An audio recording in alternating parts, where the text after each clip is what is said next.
The school, which had never experienced a power outage, suddenly lost electricity. Even her phone inexplicably shut off. Lucy was left bewildered. Little did she know, this was just the beginning. She heard strange noises outside. Looking out, she saw cars losing control and crashing into each other. Even more terrifying, a plane inexplicably fell from the sky.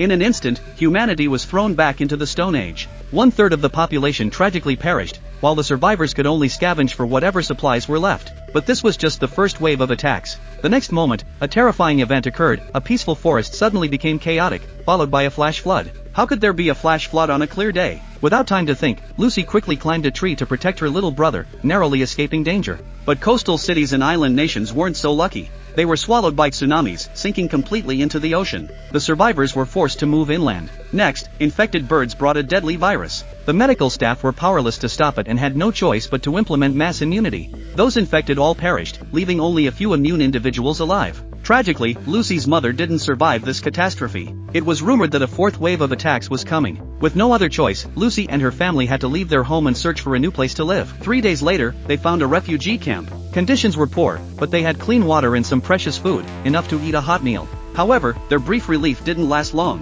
One day, an armed military group suddenly stormed the camp. An officer stepped forward and said he was there to help. A month ago, aliens had attacked Earth, pushing it to the brink of collapse. Today, he was here to take everyone to a shelter and organize a resistance against the aliens. The people were excited, but they were too quick to rejoice. Before long, the military convinced everyone that children should be prioritized. All minors under the age of 19 were taken away, while the remaining adults were gathered together. That's when people started to feel uneasy, especially since the military had no intention of taking them with them. Tension quickly mounted.